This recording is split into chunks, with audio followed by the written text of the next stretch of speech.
مدنی مذاکرہ ہے شریعت کا خزینہ، اخلاق کا تہذیب کا طریقت کا خزینہ۔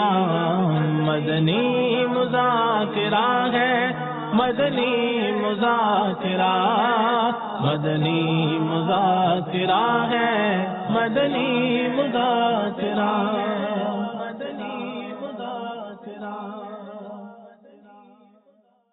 الحمد للہ رب العالمین والصلاة والسلام علی سید المرسلین، اما بعد فاعوذ باللہ من الشیطان الرجیم، بسم اللہ الرحمن الرحیم۔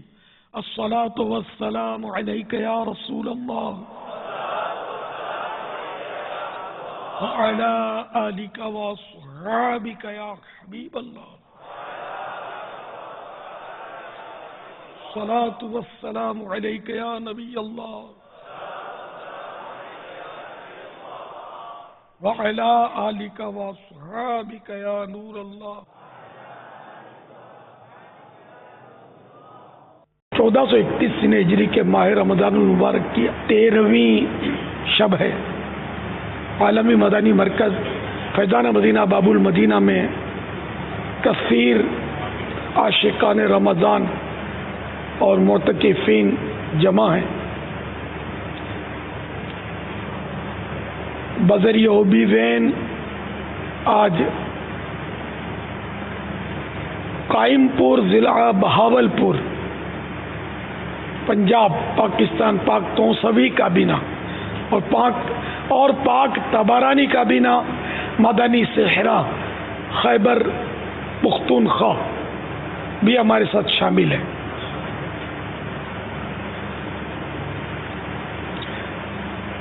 آپ سوالات کیجیے، ہر سوال کا جواب وہ بھی ثواب دے پاؤں گے ضروری نہیں، بن پڑا تو عرض کرنے کی سعی کی جائے گی، بھول کرتا پائیں فوراً میری اصلاح فرمائیں، مجھے آئیں بائیں شائیں کرتا اپنے موقف پر بلا وجہ اڑتا نہیں، شکریہ کے ساتھ رجوع کرتا پائیں گے انشاءاللہ عز و جل۔ صلو علی الحبیب صلی اللہ تعالی علی محمد۔ امیر اہل سنت کی بارگاہ میں میرا یہ سوال ہے کہ منزلوں اور صورتوں کی یہ ترتیب بعینی ہی وہی ہے جو عہد رسالت میں تھی؟ قرآن کریم کی صورتوں اور آیات کی ترتیب توقیفی یعنی اللہ عز و جل کی طرف سے ہے کہ حضرت سیدنا جبرائیل علیہ السلام جب بھی کوئی آیت لے کر حاضر ہوتے تو فرماتے فلاں آیت کو فلاں جگہ رکھو، اور منزلوں اور صورتوں کی یہ ترتیب بھی بعین ہی وہی ہے۔ منزلوں اور صورتوں کی یہ ترتیب بعین ہی وہی ہے جو عہد رسالت میں رائج تھی۔ اسی لیے علامہ ابن حجر علیہ رحمۃ اللہ اکبر فرماتے ہیں صورتوں کی جو ترتیب مصحف میں آج ہے، مصحف مانے قرآن کریم میں آج ہے، وہی ترتیب عہد رسالت میں بھی تھی۔ واللہ تعالی اعلم ورسولہ اعلم عز و جل وصلی اللہ تعالی علیہ وآلہ وسلم۔ صلو علی الحبیب صلی اللہ تعالی علی محمد۔ مدنی چینل کے ناظرین، شیخ طریقت امیر اہل سنت نے سلسلہ نقش بندیہ کے ایک عظیم شیخ رجب الدین صاحب رحمۃ اللہ تعالی علیہ ان کی وفات پر ایک تعزیت نامہ جو اس کا سوری پیغام ہے وہ ہمارے پاس موجود ہے، آپ نے یہ تعزیت فرمائی ہے، آپ کو یہ ہم سناتے ہیں۔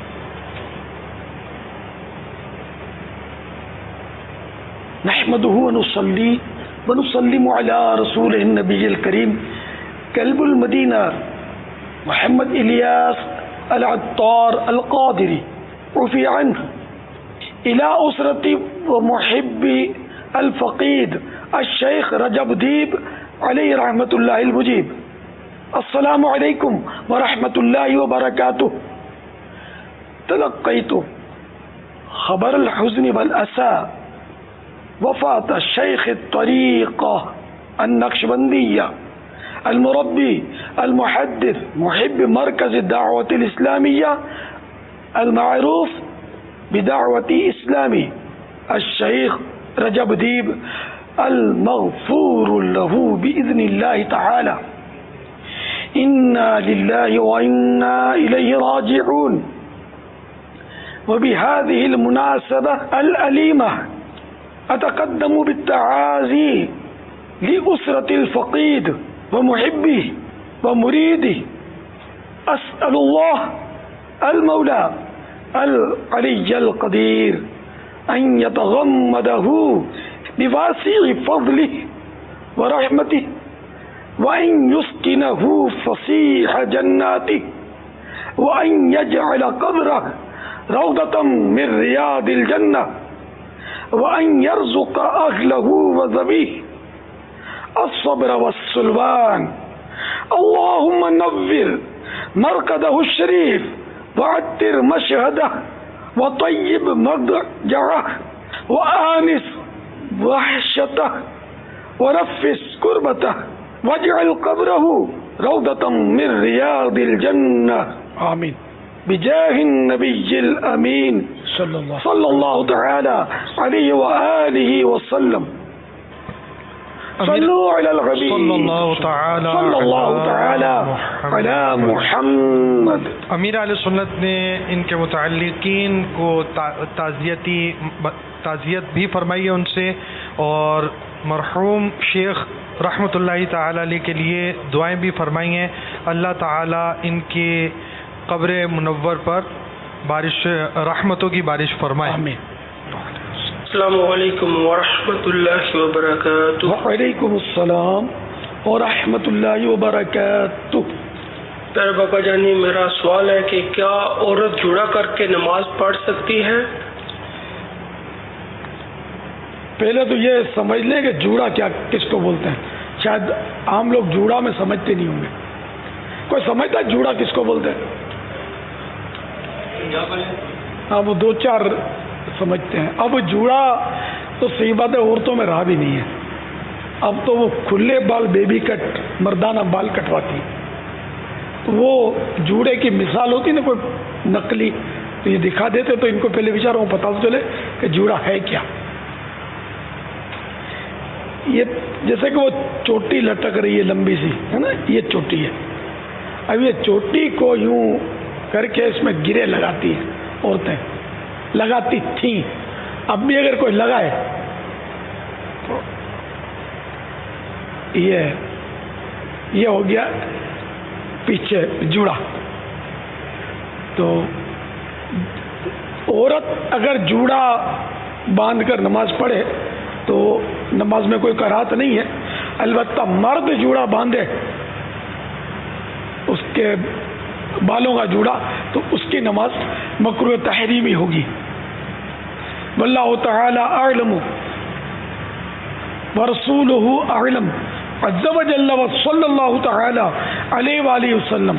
صلو علی الحبیب صلی اللہ تعالی علی محمد. جب مرد جو ہے وہ جوڑا باندھے گا تو ایسی صورت باندھے گا کہ اس کے بال اتنے لمبے ہو، یوں تو وہ کیا مستقل گناہ گار رہے گا وہ کہ کندھوں سے اس کے بال، کندھوں سے نیچے بال ہوں تو وہ تو ہے ہی گناہ گار. حرام ہے کندھوں سے نیچے بال رکھنا. بعض لوگ کندھوں کے نیچے بال رکھتے ہیں. تو کندھوں یعنی کہ سنت بال جو ہے نا، ایک تو ایک آدھے کان تک سرکار صلی اللہ تعالی علیہ وآلہ وسلم نے آدھے کان مبارک تک بال رکھے، یا کان کی لو تک آخری سرے تک کان کے. آئیے کان کا سرا یہاں تک، پورے کان تک، آدھے کان تک، پورے کان تک، یا اتنے کہ بڑھ جاتے تو مبارک کندھوں کو شولڈر شریف کو چومتے ہیں. شولڈر تک ہوتے، شولڈر سے نیچے کبھی نہیں رکھے. شولڈر کے نیچے بال لے جانا یہ عورتوں کی مشابہت ہے. تو یہ عورتوں کی طرح ہے نیچے بال لے جانا، تو یہ حرام ہے. اچھا اب عورت اگر کندھوں سے اوپر لے جائے گی کاٹ کے، جیسے آج کل کاٹتی ہیں، تو یہ مردوں کی نقالی ہے، یہ بھی حرام ہے عورتوں کے لیے. ہاں عورتوں کے اگر قدرتی بال ابھی نیچے تک گئے نہیں ہیں تو وہ ایک الگ بات ہے. چلے گئے اب اس نے کندھوں سے وہ انہیں کاٹ کر کندھوں سے اوپر کر لیے تو یہ گناہ گار ہوں گی. تو ہمیں سنت کے مطابق بال رکھنے چاہیے. آج کل اتنے بال چھوٹے چھوٹے، انگلش پہلے تو بولتے تھے اس کو، اب پتہ نہیں کیا بولتے ہیں، انگلش بال. اب تو تقریباً کے بال یہ چھوٹے ہوتے ہیں، غالب اکثریت کے 99.90 کیا اگر یوں سروے کریں تو 50,000 60,000 میں ایک ہوگا جو زلفیں رکھتا ہوگا سنت کے مطابق. باقی تو اکثر یہاں تو زلفوں والے مدنی ماحول میں دعوت اسلامی کے کچھ نہ کچھ ہوتے، لیکن دعوت اسلامی والے بھی سب رکھتے نہیں ہیں، شاید معاشرے سے شرما کر.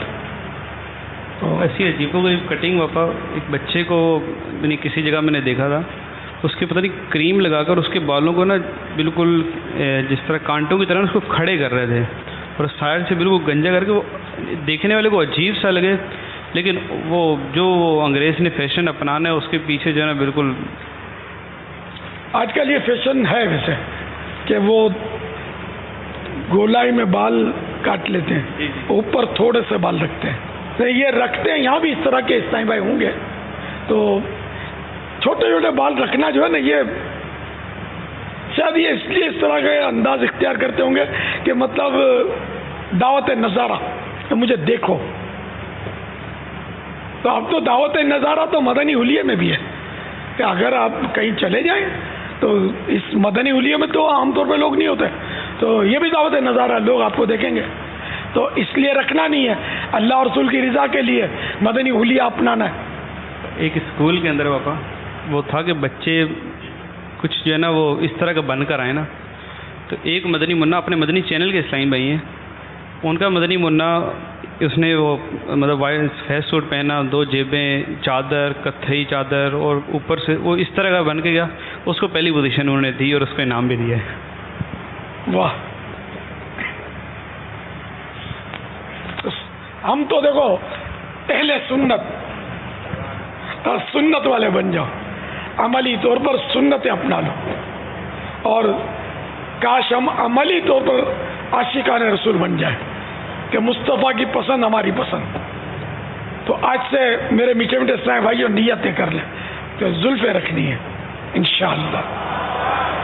تو پھر آدھے کان تک بھی چل جائیں گی، آدھے کان تک بھی اگر آپ کرتے ہیں تو بھی ٹھیک ہے، لیکن پھر بیچ میں سے بعض زلفیں رکھواتے ہیں لیکن وہ ہلکی کروا دیتے ہیں. پتہ نہیں وہ کیا، یہ مطلب یہ غالباً نائی اس طرح بولتے ہوں گے ہلکی کر دیں، تو یہ وہاں بول دیتے ہوں گے. تو ہلکی نہیں کرنی، بھاری نہیں کرنی، بس جیسی ہے ویسے رکھنی ہے. کہ بس وہ پیچھے سے جو بال ہیں نا وہی کاٹنے، یہاں سائڈوں سے کلموں کے بال بھی نہیں کاٹنے، ہلکی بھی نہیں کرنی، بس وہ جیسے بھی ہے پورے بال رکھنے، تو یہ سنت ادا ہوگی. کبھی زندگی میں ایک بار ایسی بھی تو ہو جائے کہ کندھوں سے چھو جائے، کندھوں سے نیچے نہیں ہے، کندھوں سے چھو جائے. میں نے تو الحمدللہ 12 رکھی ہے، کندھوں سے چھو جائے، نیچے نہیں. اگر یہ چھو بھی جائے نا تو اس میں احتیاط کرنی پڑے گی کہ نہانے کے بعد آپ کنگھی کریں گے تو ہو سکتا ہے نیچے چلی جائے. یہ بھی احتیاط کرنی پڑے گی کہ نہانے کے بعد بھی نیچے نہیں جانی چاہیے بال اتنے، تو جیسے کندھوں تک پہنچے وہ کاٹ دیے جائیں. البتہ جن کی عمر جو 20-22 سال کے اسلامی بھائی ہوتے ہیں، جن کی داڑھی یا تو بہت ہلکی ہوتی ہے یا چھوٹی سی ہوتی ہے، تو جب تک ایک مٹھی کی نہ ہو جائے نا داڑھی، اس وقت تک یہ لمبے بال نہ رکھا کریں، کندھوں تک نہ رکھا کریں. آدھے کان تک آپ کے لیے مناسب ہے. آپ کو مطلب ایسا رہنا ہے کہ آپ کے اندر وہ اٹریکشن کم سے کم پیدا ہو. جو میں کہنا چاہتا ہوں بالغان میری بات امیدیں خوب سمجھتے ہوں گے. یہ میرا مشورہ آپ کو. صحیح مسلم میں ابن عمر رضی اللہ تعالی عنہما سے مروی ہے، نبی کریم صلی اللہ تعالی علیہ وآلہ وسلم نے ایک بچے کو دیکھا کہ اس کا سر کچھ مونڈا ہوا ہے، اور کچھ چھوڑ دیا گیا ہے. حضور صلی اللہ تعالی علیہ وآلہ وسلم نے لوگوں کو اس سے منع کیا اور یہ فرمایا کہ کل مونڈ دو یا کل چھوڑ دو، یعنی یا تو پورا مونڈ دو یا پورا چھوڑ دو، ادھر ادھر سے نہ مونڈا جائے. تو یہ جو کرتے ہیں نا، یہ مونڈتے نہیں ہیں، تقصیر کرتے ہیں. اس لیے اس حدیث کے تحت اس کو ہم کیسے لیں جب تک شرح نہ دیکھیں اس کی. یہ وہ مشین چلواتے ہیں شاید یا کینچی سے کٹواتے ہیں، اور مونڈنا اس طرح سے ہوتا ہے. اس طرح ہے ریزر جس کو بولتے ہیں، ریزر سے مونڈا جاتا ہے. واللہ تعالی اعلم ورسولہ اعلم عز وجل وصلی اللہ تعالی علیہ وآلہ وسلم. صلو علی الحبیب صلی اللہ تعالی علی محمد. امیر علیہ سنت کی بارگاہ میں سوال ہے کہ کیا بچے کا نام رکھنے کی اجرت لی جا سکتی ہے؟ نہیں لے سکتے. واللہ تعالی اعلم ورسولہ اعلم عز وجل وصلی اللہ تعالی علیہ وآلہ وسلم. صلو علی الحبیب صلی اللہ تعالی علی محمد. غوث پاک رضی اللہ تعالیٰ عنہ کی والدہ کا مزار پر انوار کس شہر میں موجود ہے؟ غوث پاک کی والدہ ماجدہ ام الخیر سیدتنا فاطمہ بنت عبداللہ صومعی علیہ رحمت اللہ حلقوی کا مزار مبارک ایران کے صوبہ گیلان کے صدر مقام رشت میں ہے. واللہ تعالی اعلم ورسولہ اعلم عز وجل وصلی اللہ تعالی علیہ وآلہ وسلم. صلو علی الحبیب.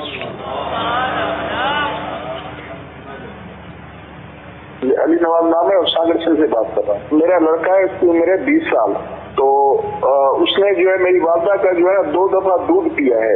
بچپن میں جب پیدا ہوا تو ایک پیدائش کے پہلے دن جو ہے 2 دفعہ پیا اس نے پیدائش کے ٹائم. اب میں اپنی بہن کی بچی سے اس کا نکاح کرنا چاہتا ہوں، وہ ہوگا یا نہیں ہوگا؟ اگر مدت رضاعت 2.5 سال کی عمر کے اندر اور آپ نے تو یہ فرمایا کہ پیدا ہوتے ہی پیا ہے اس نے، تو اگر 2.5 سال کی عمر کے اندر بھی پی لے بچہ دودھ تو رضاعت کا رشتہ قائم ہو گیا، یعنی دودھ کا رشتہ قائم ہو گیا. آپ اپنی بھانجی سے اپنے اس بیٹے کا نکاح نہیں کر سکتے کیونکہ وہ آپ کی والدہ کا دودھ پینے کی وجہ سے آپ کا رضائی بھائی اور آپ کی بھانجی کا رضائی ماموں ہے، اور حقیقی ماموں کی طرح رضائی ماموں سے بھی نکاح حرام ہے. اچھا 2.5 سال کی مدت یہ حرمت نکاح کے لیے ہے. البتہ ویسے دودھ پلانا جو ہے نا وہ 2 سال کے اندر دودھ پلا دیا جائے، 2 سال کے بعد دودھ پلانا حرام ہے. مگر 2.5 سال تک بھی پلا دیا تو حرمت نکاح ثابت ہو جائے گی، یعنی وہ دودھ کا رشتہ قائم ہو جائے گا. اچھا اور ہجری سن کے حساب سے 2 سال کے اندر ہجری سن کے حساب سے 2 سال کے اندر وہ دودھ پلا سکتی ہے ماں، اس سے اوپر نہیں پلا سکتی. مگر 2.5 سال کے اندر بھی اگر پلا دیا تو حرمت نکاح، یعنی دوسرے کے بچے کو پلا دیا تو حرمت نکاح ثابت ہو جائے گی. وہ بچہ جو ہے وہ 2.5 سال کے اندر کی عمر کا ہو، اس صورت میں اگر اس کو پلایا ہے تو حرمت نکاح ثابت ہو جائے گی. اگر بڑا بچہ ہے 2.5 سال سے اوپر کا، اس نے دودھ پیا تو اب وہ رضائی بیٹا قرار نہیں پائے گا. واللہ تعالی اعلم ورسولہ اعلم عز وجل وصلی اللہ تعالی علیہ وآلہ وسلم. صلو علی الحبیب صلی اللہ تعالی. یہ نیٹ کے ذریعے ناروے والے عاشقان رسول ہمارے ساتھ ہیں، اور یہ 22 جولائی کو مدنی قافلہ لے کر یہ باب المدینہ حاضر ہوں گے، ان کا میسج آیا ہے، اور غالباً 20 اسلامی بھائی ان کے ساتھ ہوں گے. ناروے سے 20 اسلامی بھائی آنے کا پیغام ملا ہے. باب المدینہ والوں، آپ اپنے گھروں سے کب نکلو گے؟ یہ تو ناروے سے آئیں گے، پتہ نہیں لاکھوں روپے خرچ کر کے ہوائی جہاز میں سفر کر کے کام دھندے چھوڑ کے یہ بیچارے آئیں گے، تو استقبال کے لیے باب المدینہ کے عاشقان رسول آپ بھی آ جائیے کہ اس وقت عالمی مدنی مرکز فیضان مدینہ میں مدنی بہاریں آئی ہوئی ہیں الحمدللہ۔ ایران میں بھی اجتماعی طور پر دیکھا جا رہا ہے۔ ماشاء اللہ۔ سوال، یہ جو ہمارے معتکفین ہیں، کیا ان کو بھی نیکی کی دعوت، اپنے جو دوست وغیرہ آتے ہیں ملنے کے لیے، تو کئی اسلام بھائی ہوتے ہیں کہ ایک ہوتے ہیں لیکن ملنے والے 8-10 بیٹھے ہوتے ہیں، تو یہ آخری عشرہ کے اعتکاف کے لیے کچھ اگر یہ بھی اپنا ذہن بنائے؟ کیا بات ہے مدینے کی، یہ تو حقیقت ہے کہ جب 10 دن کے لیے آخری میں آئیں گے تو وہ سارے کورے ہوں گے، اور 20 دن میں جو یہاں پر ہیں ایک ماہ کے لیے ان کی کسی حد تک ظاہر ہے کہ وہ ذہن سازی ہو جاتی ہوگی۔ تو اب یہ کہ وہ 10 دن کے لیے جو آئے ہیں وہ آپ کے لیے نئے ہیں، آپ بولیں گے تو امامے والا ہے، تو امامہ یہ دکان پہ ملتا ہے، تو امامہ باندھ کر کوئی یہ تھوڑی ہو گیا کہ آپ کو ساری منزلیں اس نے طے کر لی۔ اچھا داڑھی والا ہے کوئی بات نہیں، بھلے داڑھی والا ہے، زلفوں والا ہے تو بھی کوئی بات نہیں، آپ سب کو نیکی کی دعوت دیں، تو آپ کی پریکٹس ہوگی نا اس طرح۔ نیکی کی دعوت تو سب کو دینی ہے۔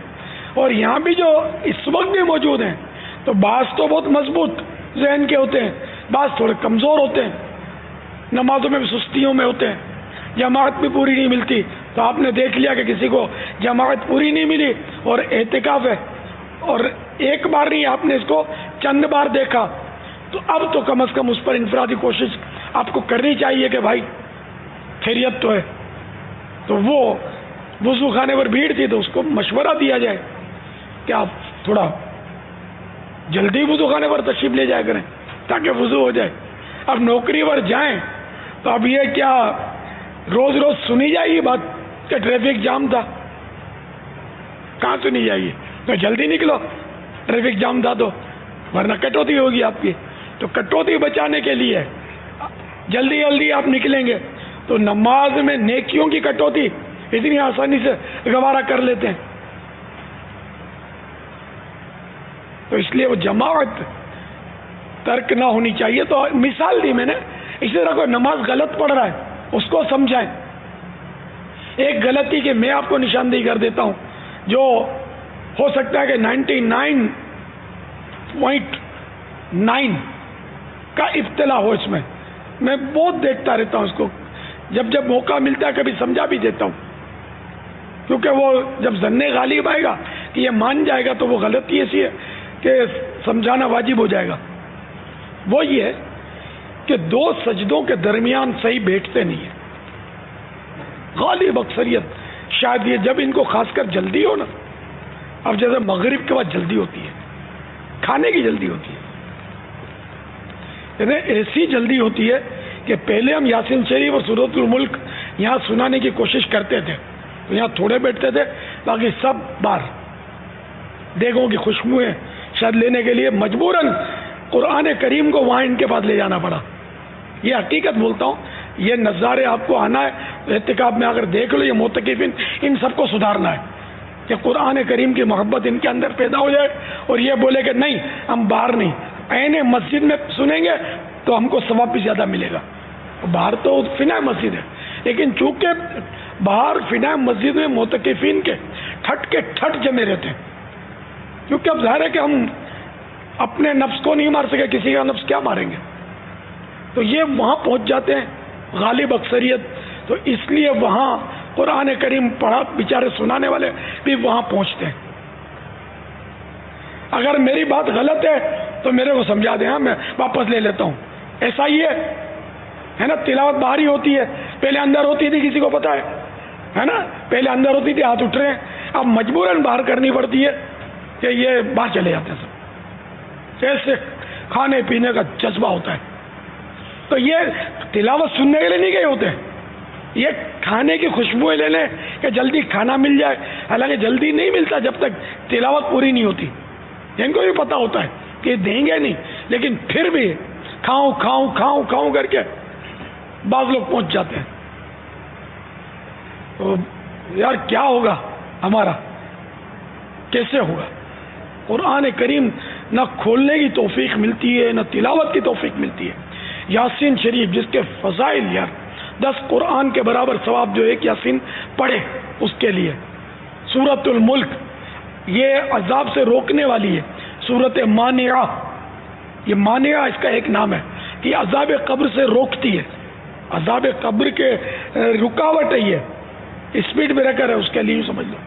یہ منجیہ ہے، عذاب قبر سے نجات دلانے والی ہے، لیکن تیار نہیں ہے، چند منٹ کے لیے تیار نہیں ہے تلاوت سننے کے لیے. تو پھر جناب والا وہ عرض کر رہا تھا، تو اب یہ کہ میں نے مثال دی کہ جیسے کھانے کی جلدی ہے یا کسی کام کی جلدی ہے، جانا ہے، دوست انتظار کر رہا ہے باہر. اب جو یہ فرض میں تو اب ان کی مجبوری ہے، ظاہر ہے کہ وہ امام کے ساتھ وہ ہوتے ہیں، جلدی کریں گے تو دال گلے گی نہیں. اپنی سنتیں جب پڑھتے ہیں نا پھر ہٹ جاؤ، ہم کو کوئی نہ روکے. تو دو سجدوں کے درمیان یہ صحیح بیٹھتے نہیں ہیں، ترک واجب ایک تعداد کرتی ہے، گناہ گار ہوتی ہے، نماز مکروہ تحریمی ہوتی ہے. اس طرح ہزاروں نمازیں بہت سو پر یہ واجب الاعادہ ہوں گی. خدا جانے جیتے جی کس طرح کریں گے یہ جو کرتے ہیں صاحب. یہ میں آپ کو ڈرانے کے لیے اس طرح مطلب ہیوی انداز میں عرض کر رہا ہوں، مگر یہ میں غلط نہیں کہہ رہا، غیر شرعی بات نہیں کر رہا.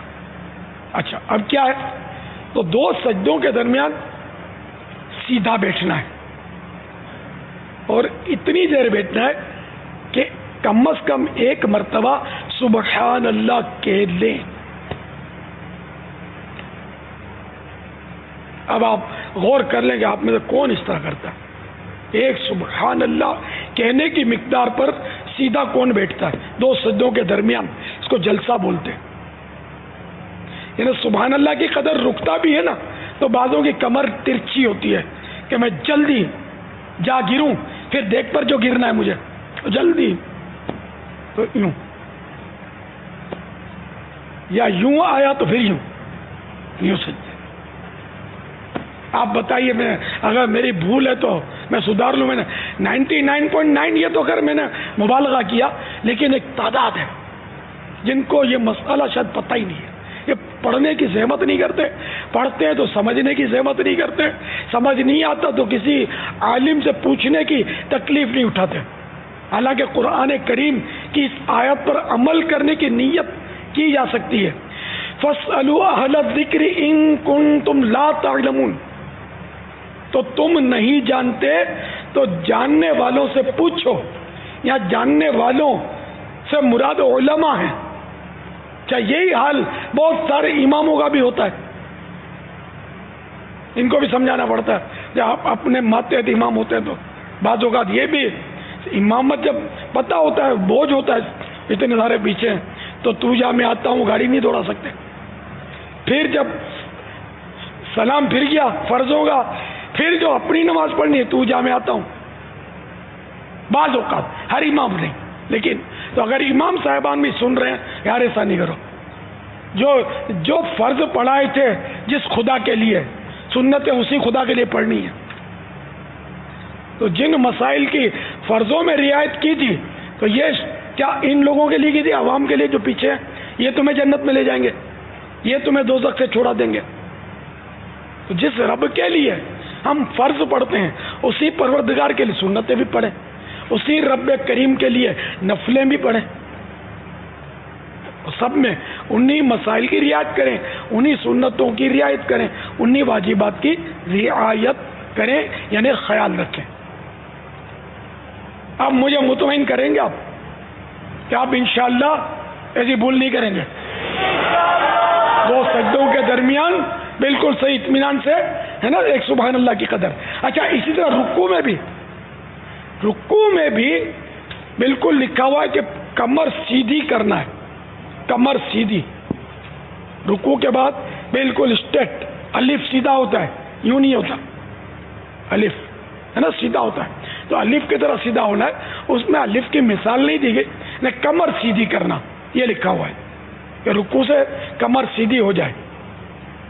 سمیع اللہ لمن حمدہ، سمیع اللہ لمن حمدہ کی سین رکوع سے جو ہی اٹھنے کی پوزیشن لی نا تو سین شروع ہو، حمدہ ہوتے ہی بالکل سیدھے ہو چکے. اب اللہم ربنا ولک الحمد یا ربنا ولک الحمد یا ربنا لک الحمد، یہ سیدھے اسٹیٹ رہتے ہوئے کہنا ہے، ہل جل نہیں کر رہی سجدے کی طرف. پھر جب یہ پورا کہہ چکے ربنا لک الحمد اللہم ربنا ولک الحمد، یہ سب سے افضل. اس سے کم ربنا ولک الحمد، پھر آخری درجہ ربنا لک الحمد، یہ بھی جائز ہے لیکن وہ افضل ہے، زیادہ افضل ہے. اللہم ربنا ولک الحمد، ربنا لک الحمد، ربنا ولک اللہم ربنا ولک الحمد اول، دوم ربنا ولک الحمد، اور سوم ربنا لک الحمد. تو یہ کرنا ہے. اور رکوع کے بعد، ہاں یہ رکوع کا ہو گیا، یہ رکوع کے بعد بھی یہ کھڑا ہونا ہے نا، پیٹھ سیدھی کرنا، یہ بھی واجب ہے. نہیں کرتے چلے آتے ہیں فوراً سجدے میں. اچھا، تو کیا جس نے اب تک یا جنہوں نے اب تک اس طرح کیا ہے، جیسے ایک بار سبحان اللہ کی مقدار نہیں ٹھہرے رکوع کے بعد اور اسی طرح 2 سجدوں کے درمیان، تو کیا ان کو نمازیں دہرانی پڑیں گی؟ واجب الاعادہ ہوں گی. نفل بھی پڑھے تو اب دوہرانا واجب، اب دوبارہ اس کو پڑھنا واجب ہو گیا. نفل سنت سب، ہاں جو بھی، چاہے کتنی بھی جلدی ہو، اس میں دیر کتنی لگتی ہے. 2 سجدوں کے درمیان جو جلسہ اس میں رب اغفر لی، یہ مستحب ہے کہنا اللہم اغفر لی یا رب اغفر لی. تو اگر بالکل سیدھے بیٹھ کر آپ رب اغفر لی پڑھنے کی عادت ڈالیں گے نا، تب بھی آٹومیٹک آپ کی یہ واجب ادا ہو جائے گا، اتنا ٹھہرنے کا، سبحان اللہ کی قدر ٹھہرنے کا. مگر موومنٹ کرتے ہوئے نہیں کہ یوں اٹھے اللہ اکبر رب اغفر لی اللہ اکبر، کہ یوں ہلتے ہلتے کریں گے تو واجب چھوٹ جائے گا. بالکل جب رک گئے، سیدھی ہو گئی کمر، ہے نا، سیدھے ہو گئے، اب رب اغفر لی، اب اللہ اکبر کی الف جھکنا شروع کیا، اللہ اکبر کی الف شروع کیا اور سجدے میں گئے، اس کی عادت بنائی. تو یہ اس واجب کی ادا میں مددگار ہے یہ رب اغفر لی کہنا، اور مستحب بھی ادا ہو جائے گا اس معنی کہ یہ بہت ہی عظیم دعا ہے. اور خصوصاً اس جاری عشرہ، یہ تو ہے مغفرت کا عشرہ، اور رب اغفر لی کا مطلب بھی یہی ہے کہ پروردگار میری مغفرت فرما دے، مجھے بخش دے. صلو علی الحبیب صلی اللہ علیہ وسلم. اس میں ایک سوال آپ سے میں تھوڑا عملی طور پر پوچھنا چاہ رہا تھا. بعضوں کا انداز ایسا ہوتا ہے کہ جیسے یہ اللہ اکبر کہہ کے یوں پیچھے ہاتھ مارے،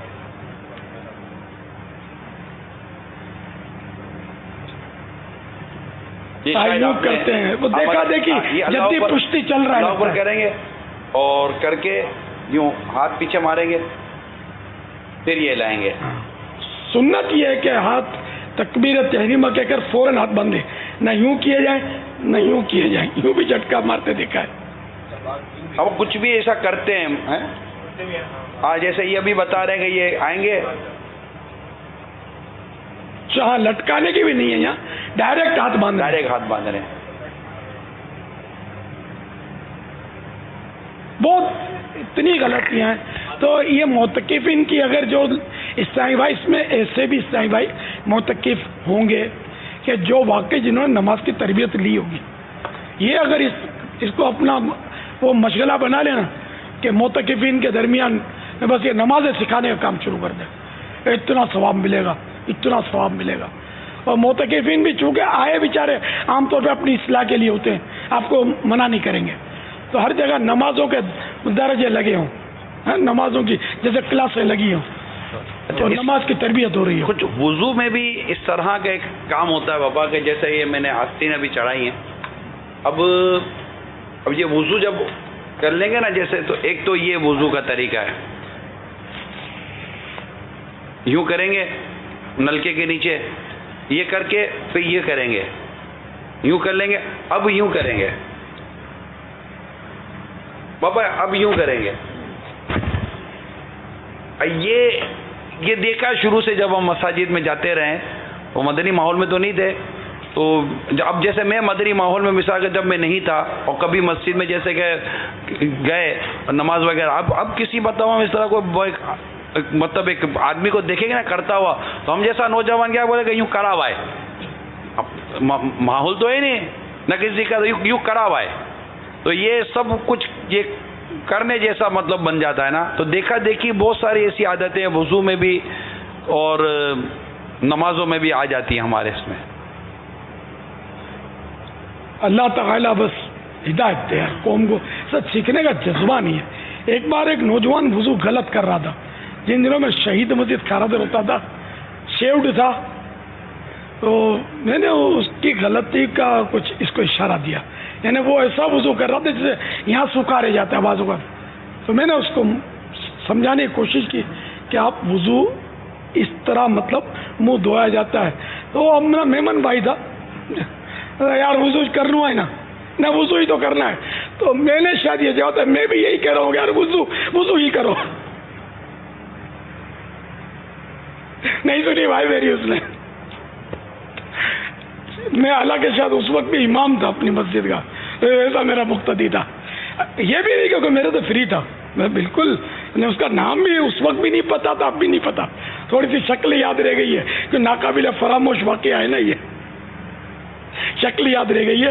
اب خدا بہتر جانے زندہ ہے کہ نہیں ہے. ویسے بالکل یہ نا کہ کبھی کوئی بول چال، کبھی اس سے کوئی تعلقات مجھے کچھ بھی یاد نہیں ہے. اور میں نے یہ دیکھا اور اس کو بولا، میں شکل سے دیکھتا تھا کہ یاد آ جاتا ہے نماز کے لیے. ایسے بھی ہوتے ہیں یار دنیا سے بیزار، کیا بولیں اس کو. جو اپنی سمجھ میں آتا ہے وہ کرو. نہیں، اب کاروباری مسئلہ ہے، ان کو مشورہ دیں، پھر اب دیکھیں.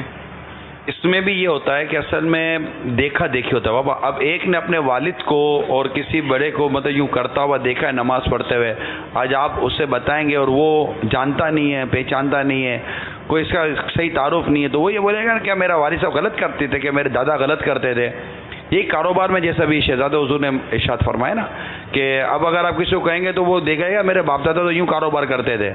تو یہ جو باپ داداؤں والا جو مزاج ہے نا کہ میرے باپ دادا یوں کرتے تھے تو میرے آبا و اجداد یوں کرتے تھے، اور اسی کو حق سمجھ کر چلنا، اس کو درست کرنے کی ضرورت ہے کہ حق تو حق ہے، باپ داداؤں کا کیا ہوا اسی کو آدمی حق سمجھ کر چلے گا. جیسے زکوٰۃ دینے والے بھی اسی طرح کر رہے ہوتے ہیں بسا اوقات کہ جو ہمارے والد صاحب جن کو زکوٰۃیں دیتے تھے اب وہ بھلے غنی ہو گئے، زکوٰۃ ان کو دینی ہے، نہ وہ غنی کو پتا کہ میں غنی ہو گیا کہ مجھے زکوٰۃ نہیں لینی چاہیے. وہ لگی بندی چیزیں ہیں، لسٹ نکلتی ہے کہ ابا جان ان کو زکوٰۃیں دیتے تھے. یہ غنی کیا ہوتا ہے مالدار؟ آپ لوگ بتائیں گے غنی کیا ہوتا ہے. عبد الغنی کا پوچھ لو، عبد الکریم کو دیا کریں. عبد الغنی کا پوچھ لو نا. نہیں آدھو پاڑی رہا بھائی. غنی کیا ہوتا ہے یار اللہ بہت. ایک نے میرے یہاں بتایا بابا غنی کا مطلب سخی. آپ یہ بیچارے مولانا مسئلے بتاتے تو اپنے بولتے کہ تم بہت ہارڈ الفاظ بولتے ہو. بھول ہو گئی، رجوع آئینے کرتا میں ہوں. چہرہ دیکھو اپنا. تو اب یہ کہ اب بات تو درست ہے. اب یہ غنی کا مت پوچھ تو لے، اب یہ پوچھ تو لیا آپ نے. تو آپ تو غنی کے در پر بستر جما دیے ہیں. یہ تو اعلیٰ حضرت کے شعر کا ایک مصرع. غنی کے معنی نہیں پتا اس قوم کو ہماری کہ بھائی عبد الغنی ہو یا عبد الکریم ہو، زکوٰۃ کا حقدار ہے تو اس کو دے دینی چاہیے زکوٰۃ.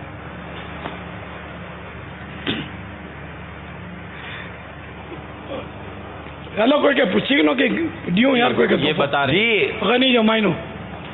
اچھا یہ غنی غین سے گاف سے بابا یہ بھی یہی بتائیں گے. السلام علیکم ورحمۃ اللہ وبرکاتہ. وعلیکم السلام.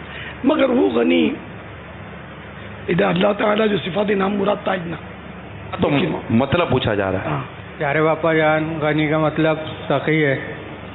غنی کا مطلب سخی ہے. اب بھی سنا نا آپ نے حاجی عمران سے، وہ دوہرا دیا آپ نے. یہاں غنی سے مراد اللہ تعالیٰ کی صفت نہیں ہے. زکوٰۃ میں جس کو زکوٰۃ دینی نہ دینی، اس حوالے سے غنی جو ہے نا یہ مراد ہے. غنی جو مالک ہے صفت ایک آدمی کی. اس غنی میں غیر مسلم بھی غنی ہو جائے گا اس معنی میں، یعنی وہ معنی پوچھے جا رہے ہیں. لیکن غیر مسلم کو زکوٰۃ نہیں دی جاتی، اس لیے ہم اس وقت مسلمانوں کے پاس ہی رہنا ہے اپنے کو. معنی کے اعتبار سے میں نے آپ سرچ کیا. جس کے پاس 52.5 تولہ چاندی یا اس کی رقم یا 7.5 تولہ سونا ضرورت سے زائد ہو اس کو غنی کہتے ہیں. اتنا مال ضرورت سے زائد ہو جی، یعنی حاجت اصلیہ سے زائد ہو. جواب درست ہے. ابھی اور بھی ہے اس کی تفصیلات، یہ جواب بھی درست ہے. یعنی غنی کے معنی ویسے یوں مالدار بھی ہوتا ہے، صاحب مال. اور سخی بھی اب تو غنی کے در پر بستر جما دیے ہیں تو سخی کو بھی غنی کہتے ہیں. اور البتہ یہاں جو زکوٰۃ کے مسئلے میں سخی نہیں مراد ہوتا، زکوٰۃ کے مسئلے میں یہ جو اسلامی بھائی نے جواب دیا نا یہ درست ہے، لیکن اور بھی اس کی صورتیں ہیں. واللہ تعالی اعلم ورسولہ اعلم عز وجل وصلی اللہ تعالی علیہ وآلہ وسلم. صلو علی الحبیب صلی اللہ تعالی علی محمد. کہ امیر اہل سنت کی ایک VCD ہے نماز کے احکام میں عملی طریقہ، نماز کے احکام کا جو نا عملی طریقہ. اس میں جو امیر اہل سنت نے کئی غلطیوں کی جو ہے نشاندہی کی ہے، اور اسی طرح وضو کا عملی طریقہ بھی ہے. www.ilyasqadri.com کے ذریعے بھی یہ امیر اہل سنت کے عملی طریقے آپ ڈاؤن لوڈ کر سکتے ہیں، وہاں سے بھی یہ دیکھ سکتے ہیں. جن کے پاس VCD پلیئر ہے وہ VCD بھی حاصل کریں، اور اس کے علاوہ آپ دیگر ذرائع کے ذریعے بھی یہ عملی طریقہ دیکھ سکتے ہیں. صلو علی الحبیب صلی اللہ علیہ. میرا نام کاشان ہے. امیر اہل سنت کی بارگاہ میں میرا سوال ہے کہ چاپلوسی کسے کہتے ہیں؟ اس کا جواب ارشاد فرمائیں. چاپلوسی یہ کتاب مکتبۃ المدینہ نے شائع کی ہے، تو باطنی بیماریوں کی معلومات، جس میں 47 باطنی بیماریوں کی نشاندہی کی گئی ہے، ان کی تعریفات اور ان کے معالجات یعنی علاج بھی بیان کیے گئے ہیں.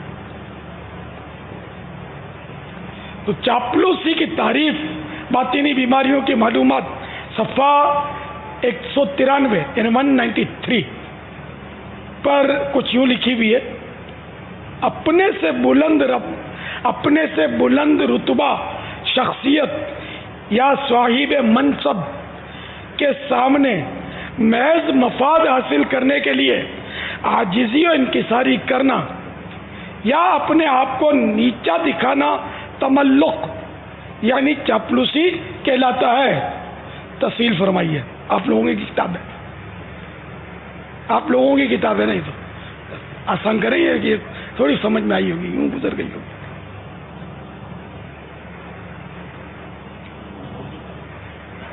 یہ تعریف لکھے لی ہے نا، مشکل ہے یار. یہ آزمائش تو ہے. بیچارے عوام اردو سے نابلد ہوتی جا رہی ہے. اپنے سے بلند رتبہ یا صاحب منصب یعنی افسر یا کوئی یعنی کہ مالدار آدمی ہے، سیٹ ہے، سر ہے، بوس ہے نا، اپنے سے بلند رتبہ ہائی کیٹیگری کا آدمی، اس کے سامنے محض مفاد حاصل کرنے کے لیے یعنی اپنا مطلب نکالنے کے لیے عاجزی اور انکساری کرنا، اس کے آگے گڑ گڑانا، پست آواز نکالنا، سمجھے تو، اور اپنے آپ کو اس کے نیچے لیکن نیچا دکھانا اس کے آگے اپنے آپ کو، یہ چاپلوسی کہلاتا ہے. عربی میں اس کو تملق کہتے ہیں. خوشامد بھی یہی ہے. اس کی ہر بات میں ہاں ملانا. جی حضور آپ نے صحیح کہے. نہیں، یہ بعضوں کا تو بالکل وہ جھوٹ میں ہاں ملانا جو ہے نا اس کی خوشامد میں حرام ہو جائے گا. وہ تو پھر جھوٹ کی ہاں ملانا یہ تو بعض اوقات وہ چھوٹوں کو بھی ملاتے ہیں, برابر والوں کو بھی ملاتے ہیں. بس یہ تعریف یہی ہے کہ اپنی یعنی کہ اس کو نیچا دکھانا, ارے بھائی, ارے صاحب, ارے جناب, ارے آپ, میں تو حقیر, گندا, نکما, یعنی یہ اس لیے کر رہا ہے کہ اس سے کچھ اپنا مفاد حاصل کرے, یعنی جس کو مسکا لگاتے ہیں. تو ایسے شخص کو جو اپنے سے درجے میں گریڈ اس کا اپ ہے, کیٹیگری اس کی, کیٹیگری بھی بولیں گے, ہاں اپ کیٹیگری, ہائی کیٹیگری کا آدمی ہے, تو اس کو اس لیے اپنے آپ کو اس کے نیچا دکھانا تاکہ اس سے کوئی مطلب اس کو مسکا لگا کر, اس کو پھلا کر کوئی اپنا مقصد نکالوا لے. یعنی کوئی کام پھنسا ہوا ہے تو اس کو یوں تھوڑا کریں گے تو کام کر دے گا, یا کام اس سے لینا ہے کچھ, یہ بعض اوقات چندہ لینے کے لیے بھی کرتے ہوں گے اس طرح بھائی. تو ہے محض مفاد حاصل کرنے کے لیے, یعنی کہ کوئی مطلب نکلوانے کے لیے اس طرح کرنا. تو سیٹھوں کی بھی مدنی عطیات لینے کے لیے یہ چاپلوسی نہ کی جائے. یہ اگر کوئی سیٹ دیتا تو ہم پر کو احسان کرتا ہے, ہمیں دیتا ہے, یہ تو ہمارا احسان مانے کہ ہم ان کے پیسوں کو اچھے کاموں میں لگاتے ہیں. اگر کسی سیٹ کو برا لگتا ہے تو ایسے سیٹ کے ہم کو پیسے نہیں چاہیے, ہم کو تو اس سیٹ کے پیسے چاہیے جو اللہ کی رضا کے لیے دے, اپنی واہ اور اپنی خوشامد کے لیے دینا چاہے تو اس پیسے کو تو, تمہارے پیسے کو تو گٹر بھی قبول نہیں کرے گا, ظاہری طور پہ قبول کرے گا لیکن دوسری طرف سے نکال دے گا باقی جیسے, تو اس سے تو میں اچھا ہوں. ہاں گندا پانی گناہ کے لیے تو نہیں ہے نا, جو بھی ہے وہ ہے, لیکن یہ جو رقم جو اپنی واہ واہ کروانے کے لیے دیتا ہے تو وہ جو زکوٰۃ دیتا ہے تو کوئی احسان جتا کر دیتا ہے تو وہ تو ایک گناہ کی نیت کر رہا ہے نا, برائی کی نیت کر رہا ہے, ریا کی نیت کر رہا ہے. تو اس کی تو یہ رقم جو ہے یہ گٹر کے گندے پانی سے بھی بدتر ہے. گندا پانی لگ گیا کسی کو تو اس کو صدمہ ہوگا, اس صدمے کا ثواب ملے گا. اس کو یہ شریعت کے مطابق پاک کرے گا, اس پاک کرنے کا اس کو ثواب ملے گا.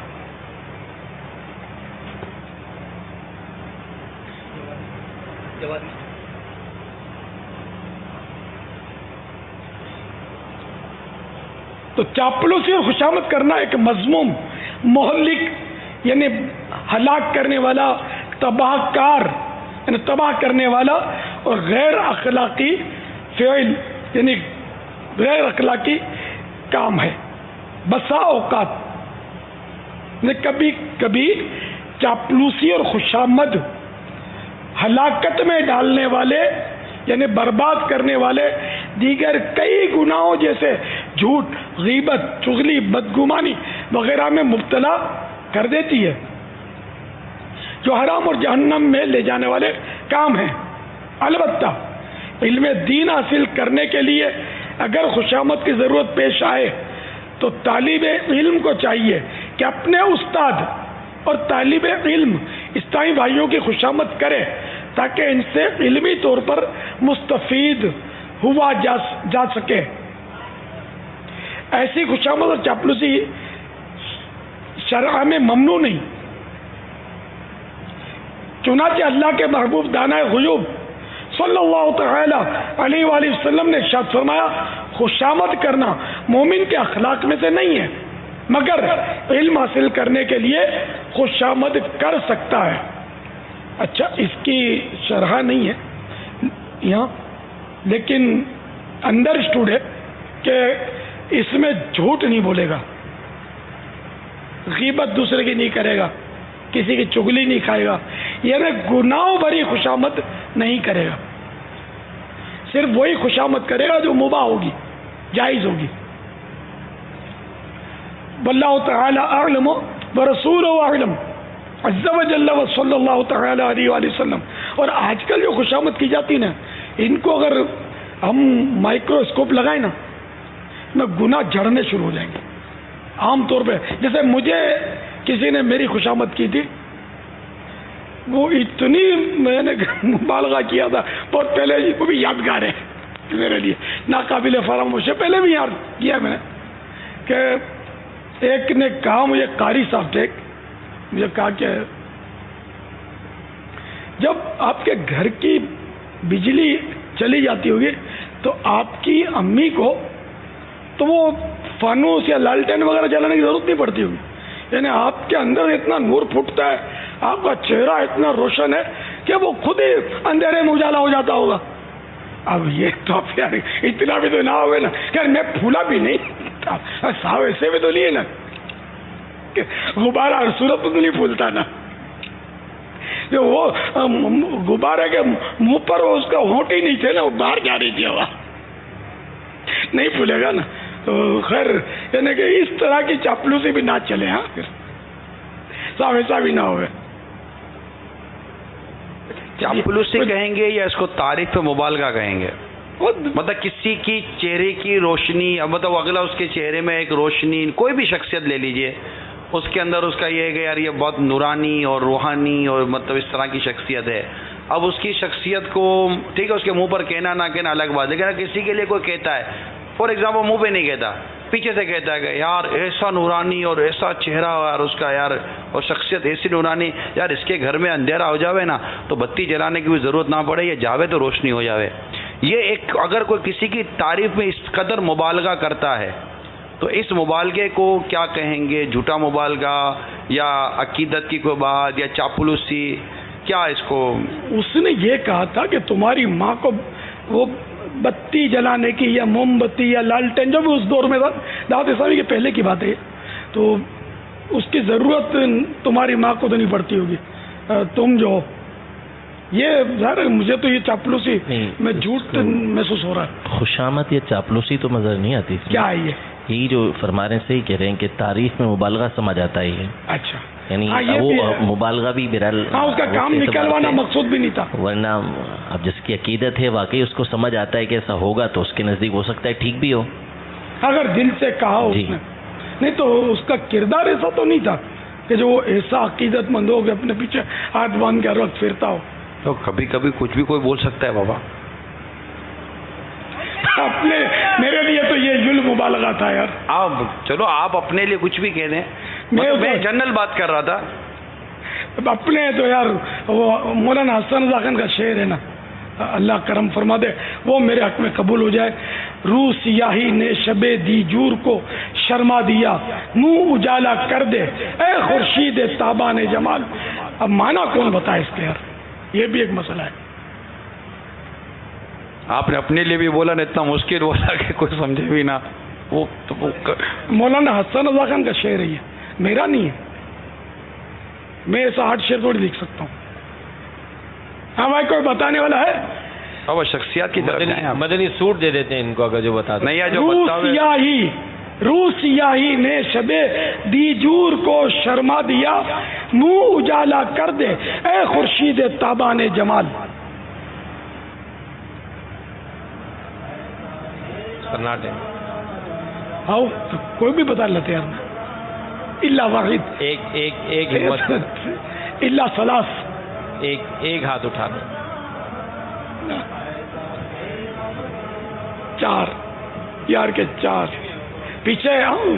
اب یہ بھی مائک پر آؤ گے تو پتا چلے گا کہ کون بتاتا ہے اور کون نہیں بتاتا. ایک مائک پہ آ گیا, 4 میں بھی ہو سکتا ہے کوئی وکٹ گر جائے. السلام علیکم ورحمۃ اللہ وبرکاتہ. وعلیکم السلام ورحمۃ اللہ وبرکاتہ. طارق منصور اتاری گجرات سے, مدرس جامعۃ المدینہ دین گاہ. یہ عاشق مدنی مذاکرہ دیوانہ ہے مدنی مذاکرے کا. باپا روح سیاہی یعنی چہرے کی سیاہی نے شرما دیا, میننگ انک, اندھیرا. چہرے کیا یعنی چہرے کی کالک, انک سیاہی, کالک. اچھا جی جی.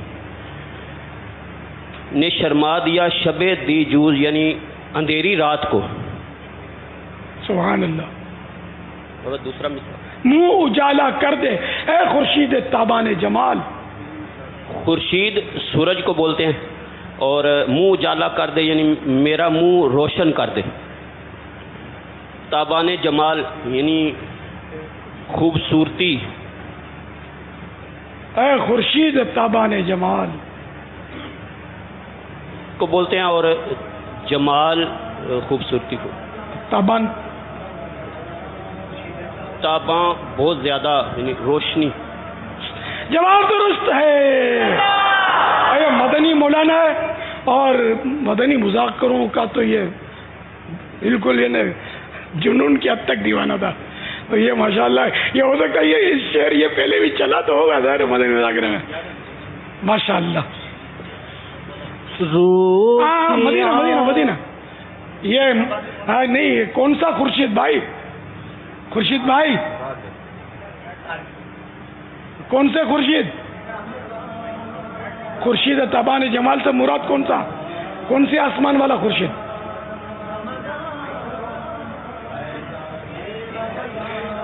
اب گئے بھائی یہ تو سوچ میں بڑھ گئے. خورشید سے مراد کون ہے یہاں؟ پیارے آقا صلی اللہ تعالی علیہ وسلم کی ذات مبارکہ. جواب درست ہے.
ایک سوال جو ہوا تھا اس کا معافی مانگنے کے حوالے سے کہ 100 روپے دو تو پھر معاف کروں گا. تو اس حوالے سے یہ ہے کہ یہ ہے تو بہر صورت ناجائز اس کا لینا کہ وہ اس طریقے سے 100 روپے اس سے لے. باقی جو مفتی صاحب سے بات ہوئی تو فرما رہے ہیں کہ اس میں رشوت سمجھ آتی ہے, کنفرم نہیں کہہ سکتے رشوت کی طرف جا رہا ہے ذہن, لیکن یہ کہ لینا بہر صورت اس کا ناجائز و حرام ہے. وہ 100 روپے اگر لیے ہیں تو اس کو لوٹا دے اور توبہ بھی کرے معاف کرنے کا. کہ سوال یہ ہوا تھا کہ کسی یعنی کہ زید نے بکر سے کہا کہ یار مجھے آپ کو اس دن جیسے میں نے آپ کا دل دکھا دیا تھا مجھے معاف کر دو. تو اب بکر نے کہا کہ ایسے نہیں معاف کروں گا, 100 روپے دو تو معاف کروں گا. تو یہ 100 روپے مانگنا بھی اس کا درست نہیں ہے. یہ 100 روپے اگر اس نے دیے معاف کروانے کے لیے تو یہ 100 روپے لینا جائز نہیں ہے اس کا, اور لے لیے ہیں تو توبہ کرے اور 100 روپے واپس دے دے. اچھا اب اس کا دینا کیسا معاف کروانے کے لیے؟ حق العبد معاف کروانا, اس سے معاف ہو جائے گا کیا؟ معاف تو یہ کر دیا تو معاف تو ہو جانا چاہیے. تو دینا بھی درست نہیں ہے, اس کا جائز نہیں ہے, کیونکہ ایک تو یہ سوال کی صورت بن سکتی ہے کہ یہ سوال کر رہا ہے تو وہ بھی اس کا دینا درست نہ ہوا. دوسرا یہ کہ عقل باطل تو ہے, یعنی ناجائز کھانا تو اس کا ہے ہی ہر صورت میں, تو اب اس پر بھی دے گا تو یہ تعاون ہے, تو اس کا دینا درست نہیں ہے. اس کو لینا دینا دونوں درست نہیں ہے, دونوں توبہ کرے اور 100 روپیہ جس نے لیا ہے وہ اس کو واپس لوٹا دے.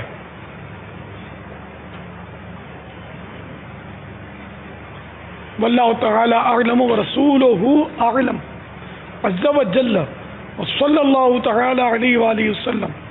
صلو علی الحبیب صلی اللہ تعالی علی محمد. حلقہ نمبر 116.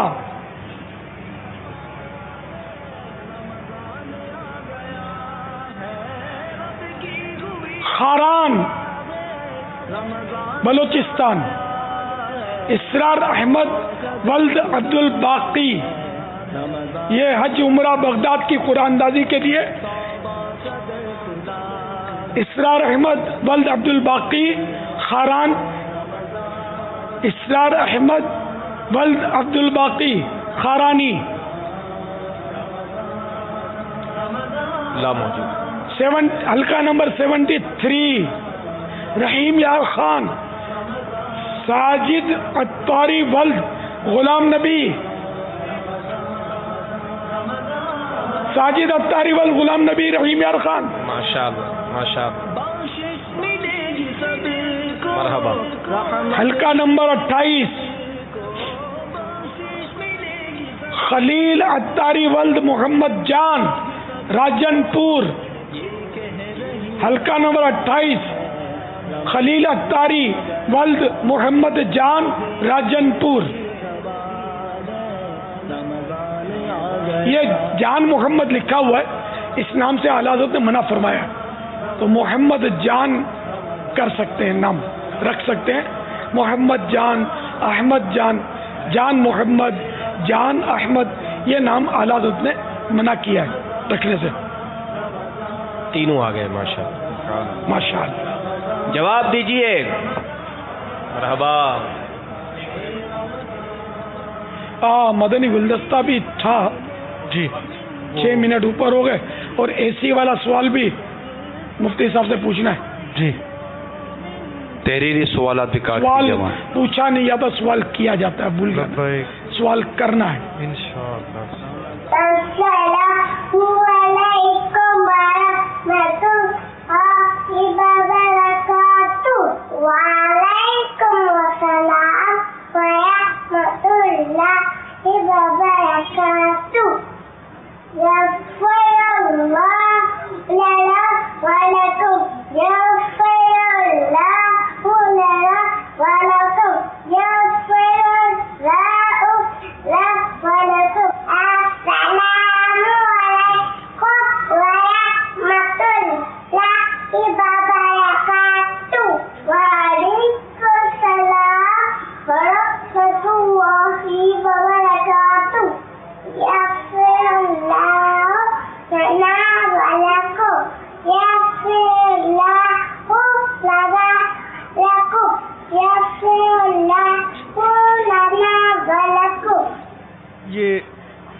اس میں یہ کہ یہ سلام کر رہے ہیں, جواب دے رہے ہیں, اور یغفر اللہ لنا ولکم, تو یہ مصافحہ جب کرتے ہیں, 2 ہاتھ ملانے کو مصافحہ بولتے ہیں. تو اس دوران یہ دعا بھی پڑھی جاتی ہے, یغفر اللہ لنا ولکم, یعنی اللہ تعالی ہماری اور تمہاری مغفرت فرمائے. اب دیکھو یہ مدنی منا اور مدنی منی انہوں نے وہ دعا یاد کر لی ہے. اب دیکھ لیں, آپ, میں یہ نہیں پوچھتا کس کس کو یاد ہے, آپ دیکھ لیں, اپنے آپ کو خود پوچھ لیں کہ اپنے کو آتی کہ نہیں آتی ہے. مدنی ماحول کی برکتیں ہیں. پاپا حقیقی بہن بھائی ہوں تو اس طرح مصافحہ, اگر ویسے مدنی منا یا منی الگ الگ ماں باپ کے ہیں تو اس طرح مصافحہ کر کے ملیں گے. اتنے چھوٹے بچوں میں تو حرج نہیں ہے, بہت چھوٹے ہیں یہ. ہاں عادت نہ بنائی جائے وہ الگ بات ہے, لیکن شرعاً جرم نہیں ہے یہ. تو بڑے اگر ہو گئے ہیں, یعنی کہ سمجھدار ہو گئے, تو پھر ہاتھ نہ ملائیں. کہ قریب بلوغ ہو گئے تب بھی ہاتھ نہ ملائیں. لڑکی لڑکا نامحرم ہاتھ نہ ملائیں. آج تو مرد عورت ہاتھ ملا رہے ہیں, جوان عورت جوان مرد. بلکہ یہ نگران شورا بتاتے ہیں کہ یوں بولتے ہیں کہ یہ ہماری وائف ہے, اس سے ہاتھ ملاؤ, اس سے ملو, تو وہ ہاتھ ملاتے ہیں, گلے تک ملتے ہیں. یہ بھی سنا ہوا ہے, دیکھا. یہ ابھی آپ نے جیسے کہا نا, تو ابھی ہمارے یہاں کے اسلام بھائی نے, یا تو آپ نے شاید 2 لمحوں کے بعد فرمایا کہ گلے ملتے ہیں, یہ ابھی ادھر سے آواز آئی کب ہاتھ کب تو گلے ملتے ہیں. تو یہ ہو گیا باپا, گلے ملنا, ہاتھ ملانا, تو یہ چل پڑی. اللہ ہمیں ہدایت عطا کرے. یہ رک سکتا ہے باپا اگر یہ جو معاشرے کے جو کرتے دھرتے ٹائپ کے لوگ ہوتے ہیں نا, انہیں بعض اوقات سرمایہ دار طبقہ بھی اپنا کردار ادا کر سکتا ہے. کہ اگر یہ سرمایہ دار طبقہ بھی اگر بولنا شروع کر دینا, بولنا اللہ کی رضا کے لیے, ایک مسلمان کی ذمہ داری بنتی ہے کہ وہ اسلام کے اصولوں کو آگے سے آگے بڑھائے, خود اپنی ذات پہ نافذ کرے. تو یہ جو مین طبقہ ہوتا ہے نا, اگر یہ مل جل کر اس کام کو لے کر آگے بڑھیں اور کہیں کہ بھائی ہم نے ہمارے گھر سے اور ہماری فیملی سے ان چیزوں کو بند کر دیا ہے, ہم چاہتے ہیں کہ معاشرے اور سوسائٹی سے بھی یہ بند ہو جائے, تو یہ بولنا بھی شروع کریں، مذہبی طبقہ یہ بھی بولنا شروع کریں. جواب دیجئے. اچھا، یہ جو ہے وہ 50 سال سے جو بڑی عمر کے بزرگ ہیں وہ اس کا جواب دیں گے کہ توریت جو وہ کس نبی علیہ الصلوۃ والسلام پر نازل ہوئی. 50 مسائل ان سے حل بھی نہیں تھے. 50 سال سے اوپر. جی 50 سال سے اوپر ہے، یہ بھی ایک اشکال ہے. توریت شریف کن نبی علیہ الصلوۃ والسلام پر نازل ہوئی؟ یہ میری برادری 50 سال سے اوپر. السلام علیکم ورحمۃ اللہ وبرکاتہ. وعلیکم السلام ورحمۃ اللہ وبرکاتہ. حضرت موسیٰ علیہ السلام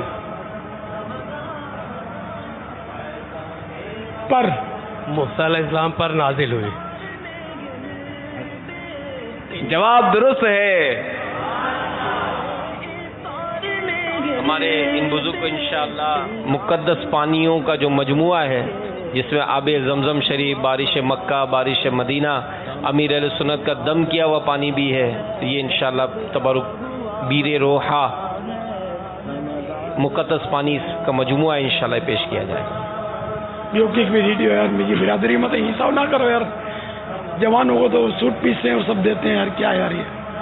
انشاءاللہ ان کو بھی سوٹ پیس بھی دیا جائے. یہ غریب ان کے بھی دل ہوتے ہوں گے نا کہ یار ہم کو ہی ملے. انشاءاللہ ہمارے بزرگ اسلامیہ کو انشاءاللہ سوٹ پیس بھی پیش کیا جائے گا. اپنی اپنی برادری کا سب کو خیال رکھنا چاہیے. روح الامین کس کا لقب ہے؟ یہ سوال جو وہ یہاں جو ہے نا حاضرین میں سے یہ تو دینی طلبہ کے علاوہ بہت آسان سوال ہے. بہت آسان. السلام علیکم ورحمۃ اللہ وبرکاتہ. وعلیکم السلام ورحمۃ اللہ وبرکاتہ. محمد ساجد علی اطالی، ضلع رحمیہ خان سے. ایک ماہ کے اعتکاف کے لیے روح الامین حضرت عیسیٰ علیہ السلام کا لقب تھا. عیسیٰ علیہ السلام کا. ان کو بٹھا لو، ایک ماہ کے لیے آئے نا، ان کو 25 ماہ کے لیے بٹھا لو مدنی تربیت کا. میں تو سمجھا یار یہ سب پاتا ہوگا. السلام علیکم ورحمۃ اللہ وبرکاتہ. وعلیکم السلام ورحمۃ اللہ وبرکاتہ. بابا روح الامین حضرت جبرائیل علیہ السلام کا لقب تھا. سوچ لو، وہ عیسیٰ علیہ السلام کا لقب بتا کر گئے ہیں. روح الامین اور روح اللہ میں انہوں نے فرق نہیں کیا ہے. اب آپ سوچ لیں، کنفیوز ہو گئے. 12 ماہ بٹھا لیں ان کو. ان کو مدنی سزا، ان کو مدنی انعام میں 12 ماہ کے لیے بٹھا لو. چلو پھر جواب دے دو اعتماد کے ساتھ. انہوں نے جو جواب دیا ان کو دینے دو یار. حضرت جبرائیل علیہ السلام. جواب درست ہے. امامہ پہننے کی بابا اگر ان کی اجازت مل جائے. اب تو پہننا چاہیے ان کو، کیونکہ ان کو اعتماد نہیں رہا اپنے جواب پر. کنفیوز ہو گئے. فیضان مدینہ بالٹی مور USA میں ظہر کی نماز کے بعد چند اسلام بھائی جمع ہو کر مدنی مذاکرے میں شریک. ماشاء اللہ. تو قرآن کریم کی پہلی آیت کہاں نازل ہوئی؟ یہ دینی طلبہ دے دیں گے جواب. عوام بھی دے دیں گے اس کا جواب. کئی ہے نا کہ جو اتنا آسان سوال ہے، شاید یہ بہت شروع میں یہ. السلام علیکم ورحمۃ اللہ وبرکاتہ. وعلیکم السلام ورحمۃ اللہ وبرکاتہ. وقاص ستاری جامعۃ المدینہ سعدی کے بعد پہلی آیت غار ہیرا میں نازل ہوئی. جواب درست ہے. اچھا، اب جو مدنی شخصیات، حضرت آدم علیہ نبینا و علیہ الصلوۃ والسلام کی کنیت کیا ہے؟ اس گل کی یاد تو یہ کہہ رہی ہوا. السلام علیکم ورحمۃ اللہ. پاپا عمران رضا اطاری جامعۃ المدینہ سردار آباد سے. حضرت آدم کی کنیت صفی اللہ تھی. ان کو بٹھا لو مدنی تربیت کا. اوپر ہے نا. اچھا، مدنی شخصیت ہے، پھر تو 25 ماہ کے لیے بٹھا لینا چاہیے. السلام علیکم ورحمۃ اللہ وبرکاتہ. وعلیکم السلام ورحمۃ اللہ وبرکاتہ. ابو البشر. ابو البشر. بشر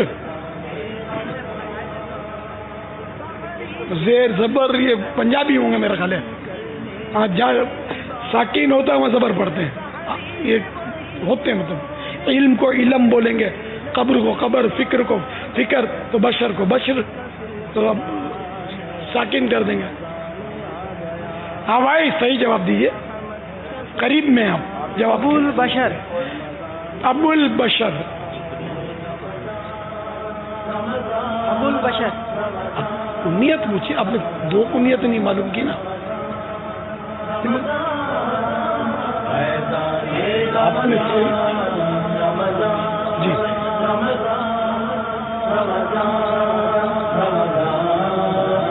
مگر یہ بھی درست ہے.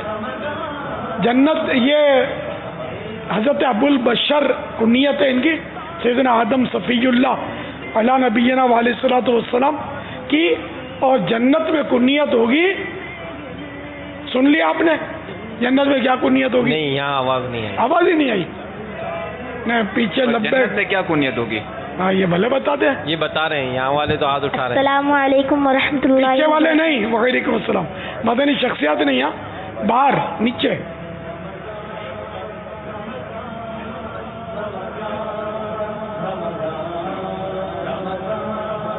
یہاں سے انشاءاللہ. اچھا ان کو آواز نہیں آئی پیچھے سے؟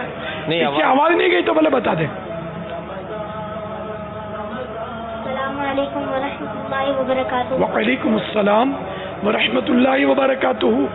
جنت میں جانے کے بعد ابو محمد. جواب درست ہے. جواب دوہرا دیجیے. جنت میں جانے کے بعد ابو محمد. یوں کہیے کہ جنت میں کنیت ابو محمد ہوگی. جنت میں کنیت ابو محمد ہوگی. تھی اس وقت تھی.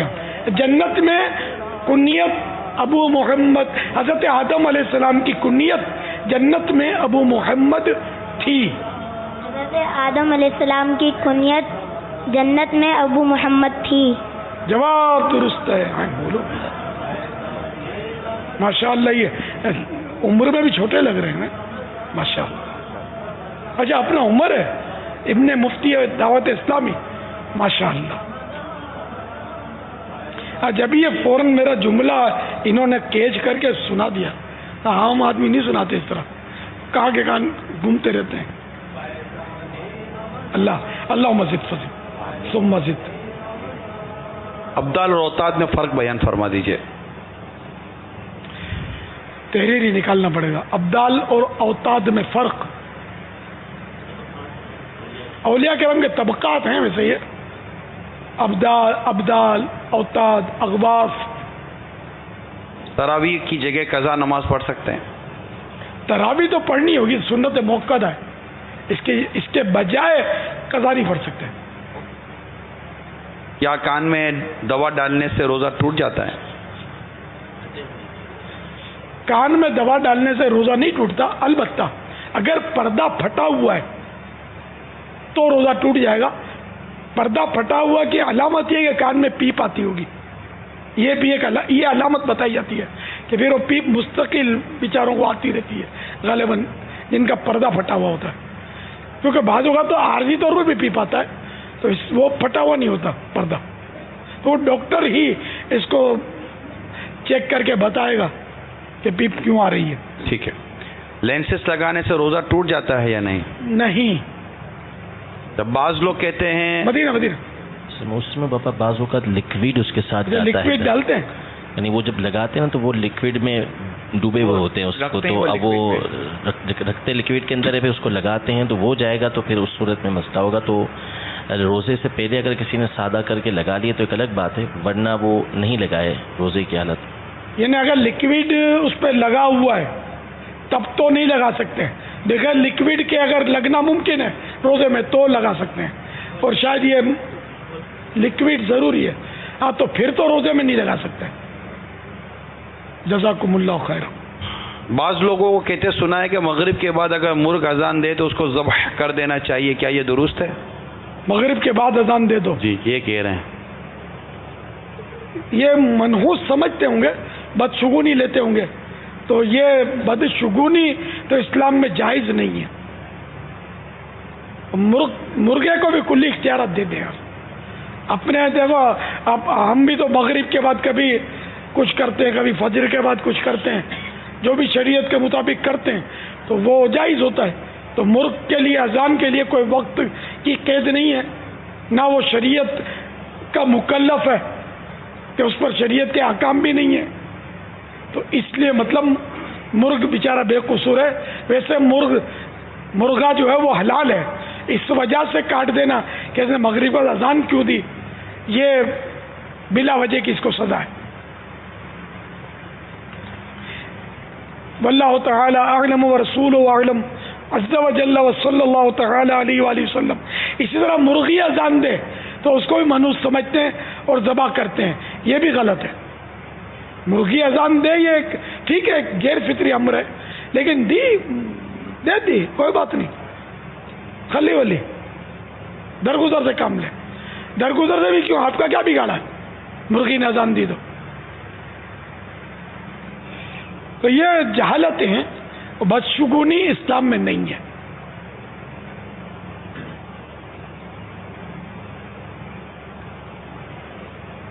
یہ ارشاد فرمائیے کہ کیا اسلامی بہنوں کو عید کی نماز کیا یہ بات درست ہے کہ عید کے روز شیطان روزہ رکھتا ہے؟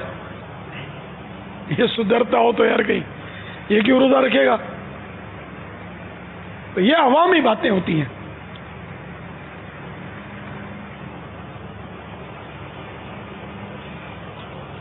صلو علی الحبیب صلی اللہ علی محمد. ارے پہلے ایسی والا ہے, ایسی والا سوال چلا دیا. ہاں لیکن ایک بہت امپورٹنٹ سوال ہے, اس کے بعد وہ چلا دیں پاپا. ایک شخص جس کو سحری کے وقت اٹھایا گیا لیکن نیند کے غلبہ ہونے کی وجہ سے وہ یہ کہے کہ سو گیا, مجھے نہیں رکھنا روزہ. اب جب یہ شخص صبح اٹھتا ہے تو کہتا ہے کہ میرا روزہ ہے, اس کا روزہ ہو جائے گا یا نہیں؟ رات میں نیت اگر ہوش و حواس میں بدل دی اس نے, پھر ضحوہ کبریٰ سے پہلے نیت کر سکتا ہے.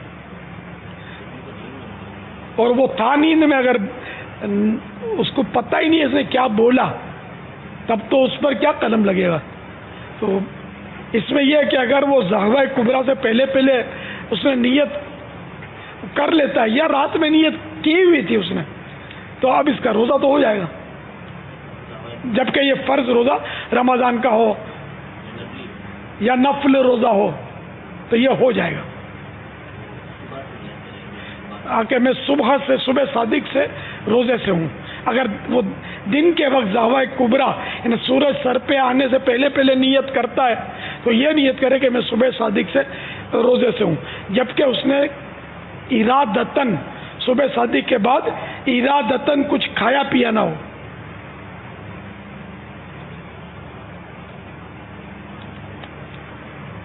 صلو علی الحبیب. ایسی والا سوال. ترقی کے اس دور میں انسان اپنے آپ سے گرمی دور کرنے کے لیے کبھی پنکھے کا سہارا لیتا ہے تو کبھی اے سی کا. سب سے پہلا پنکھا اس دور میں 1882 میں ایجاد ہوا اور اے سی کی ایجاد 1902 میں ہوئی, اور پھر رفتہ رفتہ ان میں تبدیلیاں ہوتی رہتی ہیں اور ان کا استعمال انسان اپنی ضرورت اور حیثیت کے مطابق کر رہا ہے. میرا آپ سے سوال یہ ہے کہ اگر کوئی شخص روزے کی حالت میں اے سی کے سامنے گرمی دور کرنے کے لیے لمبے سانس لے تو کیا اس کے روزے پر کوئی اثر پڑے گا؟ جواب دیجئے. یعنی اس طرح تو یہ تو بنایا ہوا تھا, جو یہ ناک میں اس طرح جا رہی ہے, اس طرح ایسی کی ہوا جاتی ہے. ہوا جانا تو کوئی مسئلہ نہیں ہے. پنکھے کی ہوا اگر کوئی لے رہا ہے اندر تو بھی کوئی مسئلہ نہیں. اے سی کی ہوا بھی کوئی لے رہا ہے تو کوئی مسئلہ نہیں ہے اس کے اندر. اعلیٰ حضرت امام اہل سنت نے 3 طرح کی چیزیں لکھی ہیں. نمبر 1 وہ کہ جس سے بچنا کسی صورت ممکن نہیں ہے, وہ باہر صورت بندے کے جسم میں جائے گی. اس کی مثال ہوا دی ہے کہ اگر بندہ منہ بند بھی کر لے تو ناک کے ذریعے جائے گی وہ تو باہر صورت روزے کو کسی صورت بھی روزے کو توڑے گی نہیں.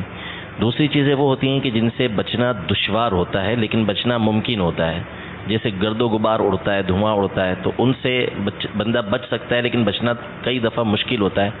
تو یہ اگر بلا قصد یعنی اپنے ارادے کے بغیر ویسے ہی چلی گئی، اس نے خود نہیں کیا اس طرح، تو اس سے تو روزہ نہیں ٹوٹے گا. اور جان بوجھ کے جیسے اگربتی کا دھواں اڑ رہا ہے یا آٹے کا دھواں اڑ رہا ہے اور وہ قریب جا کے اس کو اپنے حلق کے اندر لے لیتا ہے تو اس سے روزہ ٹوٹ جائے گا، ورنہ روزہ نہیں ٹوٹے گا. اور تیسری چیز وہ ہوتی ہے کہ جس سے بچنا ممکن ہوتا ہے، جیسے عام کھانا پینا، تو اس کو چاہے بھول کے کھائے چاہے یعنی کسی بھی صورت میں اس کو کھائے گا تو اس صورت میں اس کا روزہ ٹوٹ جائے گا. کوئی بھول کر کھائے تو بھول کے کھائے گا تو روزہ نہیں ٹوٹے گا، وہ تو حدیث پاک میں ہے. کسی نے ڈال دیا منہ کے اندر یا اڑ کے کسی نے پھینکا اور اس کے منہ کے اندر چنے کا دانہ چلا گیا تو اس صورت میں روزہ ٹوٹ جائے گا. منہ کے اندر چلے گیا یعنی حلق سے اتر گیا اندر تو روزہ ٹوٹ جائے گا. جب کوئی زبردستی کھلائے تب بھی روزہ ٹوٹ جائے گا. بھول کر کھائے پیے چاہے پیٹ بھر کے کھائے پیے روزہ نہیں جاتا. غلطی سے کھائے گا تو روزہ ٹوٹ جائے گا، جو اس میں سے روزہ یاد ہے اور غلطی سے کھا لیا نا. یعنی غلطی سے کھانے کی پینے کی مثال دی علماء نے کہ جیسے وہ کلی کر رہا تھا اور کسی کا ہاتھ لگ گیا اور پانی اس کے حلق کے اندر اتر گیا. اب اس نے جان بوجھ کے نہیں کیا لیکن اس کو روزہ یاد ہے تو اس غلطی کی وجہ سے روزہ ٹوٹ جائے گا. حکایت منقول ہے کہ ایک بزرگ رحمۃ اللہ تعالی علیہ بہت زیادہ محتاج ہو گئے اور پریشان حالی نے ان کے گھر میں بسیرا کر لیا. ایک رات وہ سوئے تو خواب میں کسی نے پوچھا، کیا تم چاہتے ہو کہ تمہیں سورہ ہود بھول جائے اور تمہیں 1000 دینار مل جائیں؟ بولے نہیں. کیا کہا اور سورہ یوسف؟ بولے نہیں. یوں ہی 100 صورتوں کے بارے میں سوالات کیے اور سب کے جواب میں انہوں نے نہیں بولا. کہا تمہارے پاس تو 1,00,000 دینار کا مال ہے، پھر بھی تم محتاجی کا شکوہ کرتے ہو. جب صبح ہوئی تو اس خواب کی وجہ سے ان بزرگ کا غم دور ہو چکا تھا. سبحان اللہ. تاجدار رسالت شہنشاہ نبوت صلی اللہ تعالی علیہ وآلہ وسلم کا فرمان عالی شان ہے، جب تم میں سے کوئی کسی ایسے شخص کو دیکھے جسے اس پر مال اور صورت میں فضیلت حاصل ہو تو اسے چاہیے کہ وہ اپنے سے کم تر پر بھی نظر ڈال لے. یعنی جو اس سے کم ہو، یعنی مال میں جو کم ہو، صورت میں کم ہو، اس پر نظر ڈال لے. صلو علی الحبیب.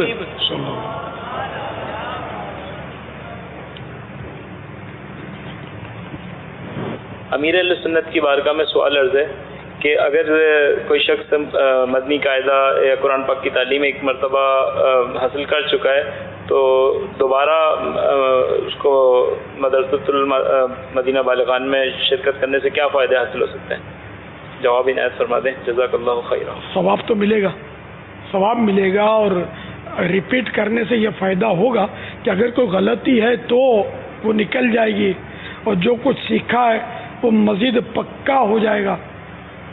پھر ایک مدنی ماحول ملے گا، عاشقان رسول کی صحبت ملے گی، دوسروں پر انفرادی کوشش کرنے کے مواقع حاصل ہوں گے.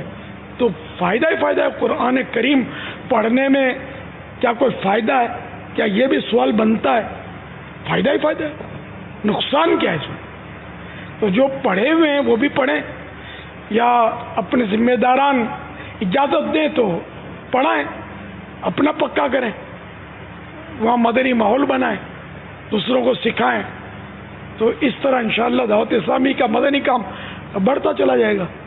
واللہ تعالی اعلم ورسولہ اعلم عز وجل وصلی اللہ تعالی علیہ وآلہ وسلم. صلو علی النبی صلی اللہ تعالی علی محمد. یہ ارشاد فرمائیے کہ کاروبار میں نفع کی شرعی حیثیت کیا ہے؟ شرعی حیثیت ہے شرح نفع کی شرعی حیثیت. نفع تو جائز ہے نا، منافع جبکہ کوئی اس میں اور کوئی وجہ ممانعت نہ ہو. اور بعض لوگ کہتے ہیں نا اتنا نفع لو، اسے زیادہ نفع لینا حرام ہے. نمک ہاں